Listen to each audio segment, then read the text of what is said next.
এই দোস্ত আজি আমি উপস্থিত হৈছোঁ সৰ্থেবাৰীৰ মাজমজিয়াৰ ধ্ৰুৱজ্যোতি ডেকাৰ ঘৰত। এয়া ধ্ৰুৱজ্যোতি ডেকা, এয়া আমাৰ মাজত আছে ধ্ৰুৱজ্যোতি ডেকা। তেখেতে আজি আমাক ইয়াত নিমন্ত্ৰণ দিছে। লগতে এয়া আমাৰ ৰঙিয়াৰ পৰা আমি কাৰিকৰ আনিছোঁ। এয়া নয়ন চাওক আপোনালোকে, এয়া নিশ্চয় দেখিছে। এয়া পচলা কলগছৰ পৰা এয়া পচলা তেখেতে নিৰ্মাণ কৰি আছে, চাওক চাওক। আৰু এয়া আপোনালোকে হয়তো দেখিছে কলা কচু আপোনালোকে দেখিছে চাগে। এয়া চাওক, এয়া চাওক কি ব্যঞ্জন বনাবলৈ আমি বৰ্তমান সাজু হৈছোঁ।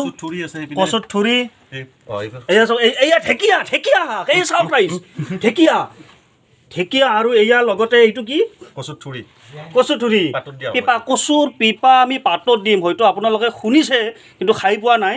আজি আপোনালোকে দেখিব এইটো বনোৱা কেনেকৈ হয়। আৰু লগতে আমাৰ কলা কুশলীসকলক আমি দেখাই দিছোঁ। এয়া চাওক,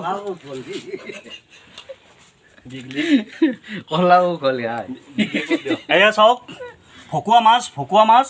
আৰু এয়া আমাৰ চৌকা উঠিলে আৰু খন্তেক পিছতে আমাৰ আৰম্ভ হ'ব গঞ্জন। এয়া চাওক, এয়া আমাৰ এয়া তেল দিব আৰম্ভ।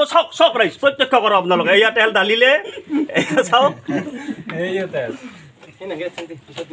তেতিয়াহ'লে আমি পুনৰ আৰু আপোনালোকৰ মাজলৈ আহিম খন্তেক সময় বিৰতিৰ পিছত।